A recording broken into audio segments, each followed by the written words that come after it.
Hey everybody, so it's been a while since I've had a video, about a week, and trying to think, have you ever been in one of those moments where you want to make a funny intro about you being so late with videos, but you've already done the joke before, so you want to make it interesting and you want to make it funny, you just trying to find like an awkward moment to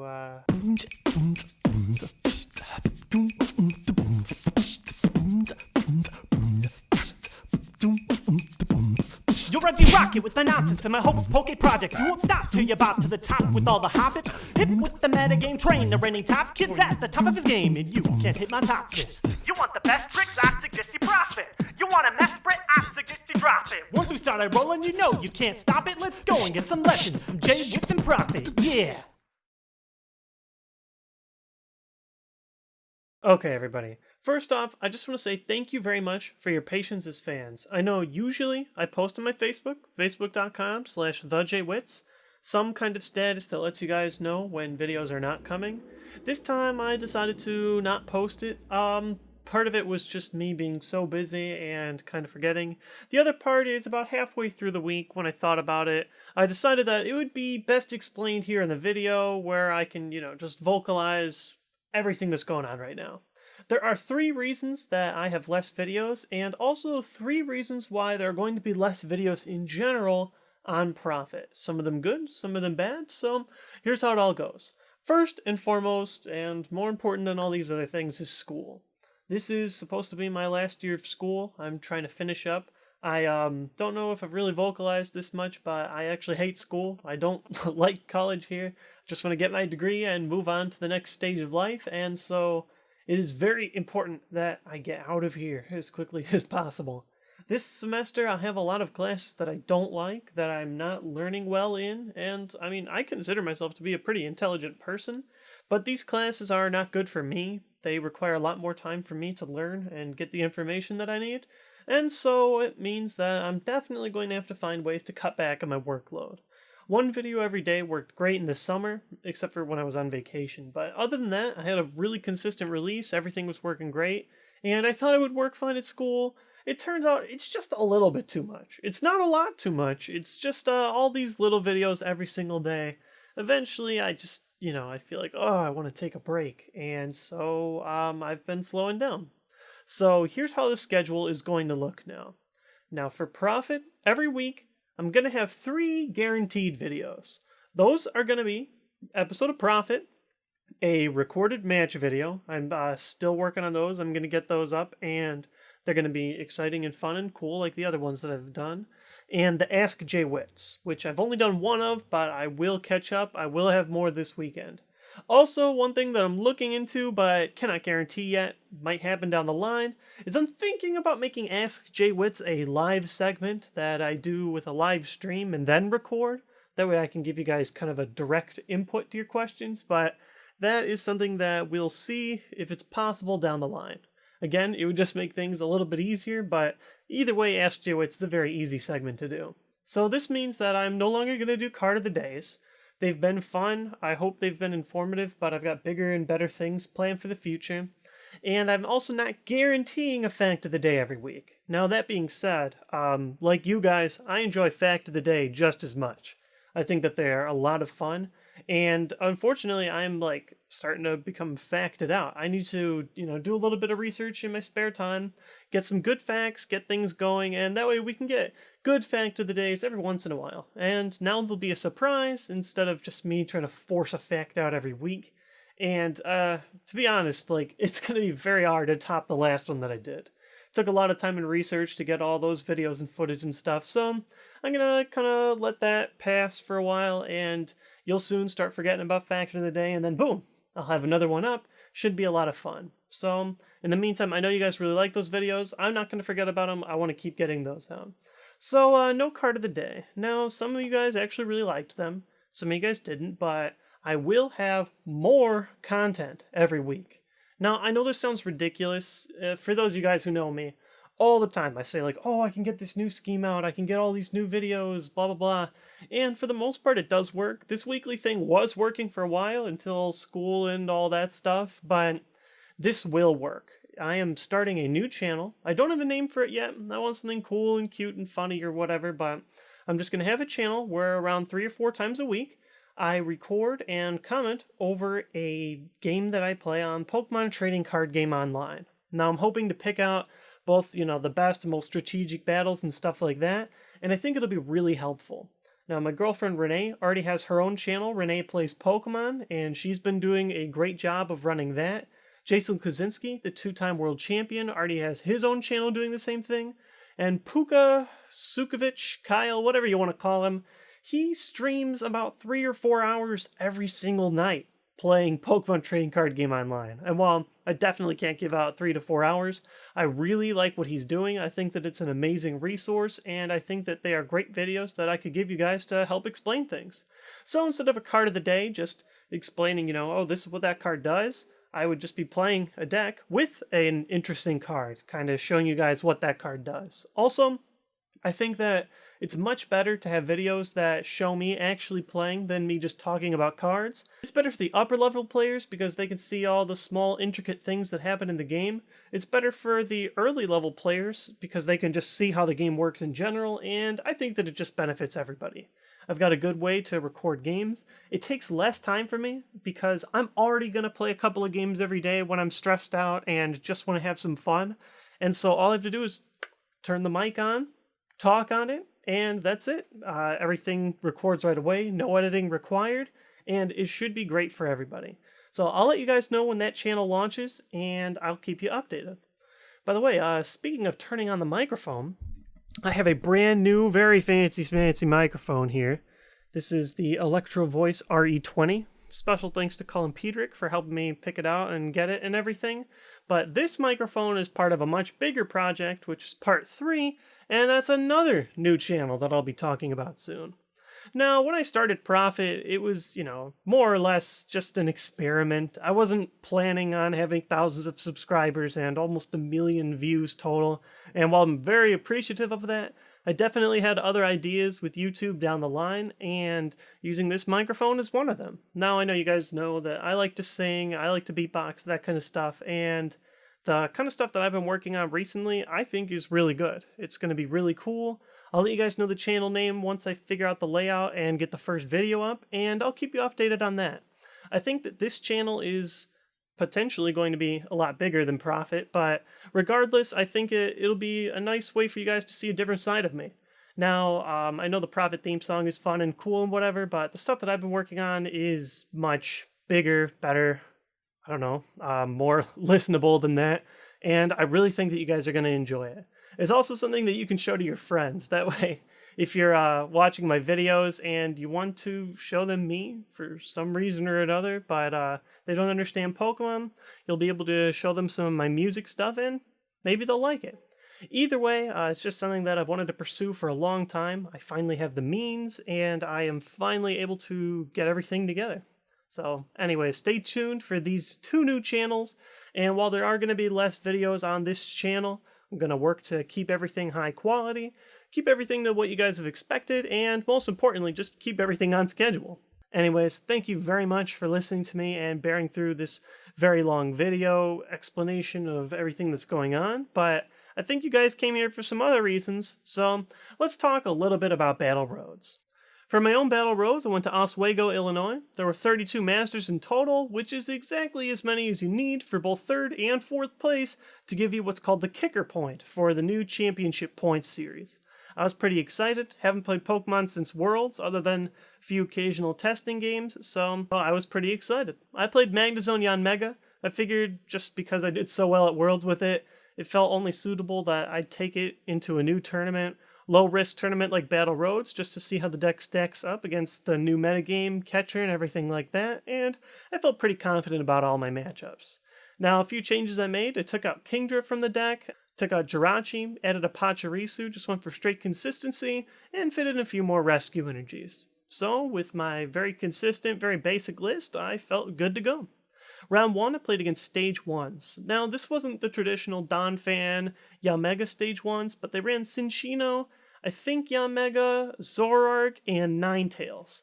The idea was you could use Ninetales and just run a lot of fire energy and have built-in draw while still getting the fast attacker and being able to abuse catcher. It basically started where he got a slightly slower setup, I got a very quick Magnezone, got a lot of magnetic draws, and unfortunately, because he didn't run Donphan, he didn't have a very quick or accessible way to knock out my Magnezone.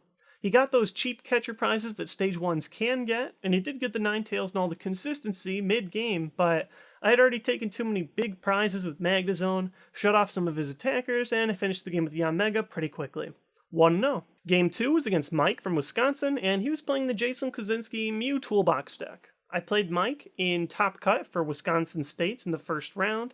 We're pretty familiar with him. He's a really chill guy, and he was just trying to test out a deck that received a lot of hype after winning the Top Cut Challenge, and I think it's pretty interesting too. The idea is you use Mew to Lost Zone, get a Muck, so that you have the ability to Sludge Drag Pokemon, while also throwing up Trainer Lock with Vileplume, while also having free attackers with Yanmega. There's a whole mix of cards in there, but unfortunately for him, he didn't really get anything out. I knocked out all his Oddishes with Yanmega as quickly as I could. I judged and he drew very poorly off the judge, and everything pretty much fell apart from there. With no Trainer Lock, I was able to set up pretty well, and around mid-game, I was finally able to get up Magnezone and take about 2 or 3 knockouts to seal the deal. He didn't really get that many prizes, he didn't really get set up, and so it wasn't really a fair assessment of the matchup. But I move up to 2-0. Round 3 was against Vince with Samurott Donphan, and I infamously lost to Vince last regionals by knocking myself out with Bronzong when I had the game in hand, and so I was pretty determined to win in a legitimate game against Vince and get my comeback. Unfortunately, this did not happen. I started Magnemite, he went first. He drops down an Oshawott, attaches a double, and passes.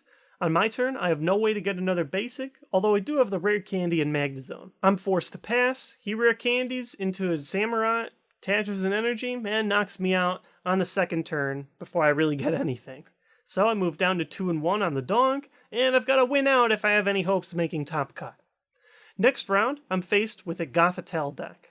Now, things started pretty slow for him, and fairly fast for me, and because he wasn't able to get a fast enough Trainer Lock, I got a lot of easy prizes on his Pokemon, like the 30 HP Solosis on his bench. He wasn't really able to get anything going, I got my Magnezone set up, he was never hitting for that much damage, and while at the end of the game I ran out of energy, he was just passing every single turn, and eventually I got all the energy I needed to finish the game. I move up to 3-1. Game 5 was against another Gothitelle with Reuniclus, and it played out exactly the same as the last one. I was able to catch his Gothitelle before they evolved into anything else, and I secured the game pretty quickly. Moved up to 4-1, and had my fingers crossed that I'd make Top Cut. I actually didn't think it'd be that hard to Top Cut at 4-1 at such a small event, but 32 players is a lot higher for our usual Battle Roads, and it meant that a lot of players that went 4-1 weren't able to make Top 4. In fact, only 4 out of 7 were able to. Luckily, I was second seed, and in top 4, I was playing Mike again with the Jason Kozinski Mew Toolbox with Vileplume. Unfortunately, he wasn't really able to give me very good games. Both games had very much the same story. I knocked out almost all of his Oddishes before they were able to evolve into anything else. I got very good judges where I drew great cards and he drew poor cards, and I was just able to beat him in the Yanmega fight in any games where he was able to set anything up. It's unfortunate that we played 3 games and weren't able to play one legitimate competitive one, but that can happen sometimes in Pokemon. Moving up to top 2, I played Toby, who's playing Zekrom with Tornadus and Yanmega.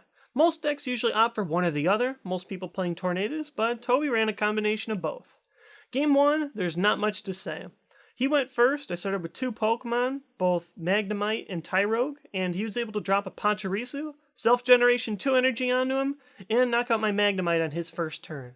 I didn't really have any other ways to get many more basics, and I only played about 1 or 2 more turns. He dropped another Pachirisu, got more energy, played Shaman, got energy to Zekrom, and things fell apart. I ended up scooping about 3 turns in because I was about to get donked, and with about 5 minutes, we're already into Game 2. Game 2, I get to go first, which meant that I was able to play Collector, get more basics, get everything in play that I needed to, and while I did take the first prize with Pachirisu and 2 Lightning Energy again, I was able to play my Twins, set up, and finally get some knockouts. Mid-game, I played Judge, which cut him off from all his resources, and he scooped pretty early into that one too. Game 3, unfortunately, I didn't get to draw a single card. I started with a lone basic, he started with a Yanma, drops Pachirisu, attaches 2 lightning. You know the drill. He retreats, attacks me right away with his Pachirisu, and I lose right away.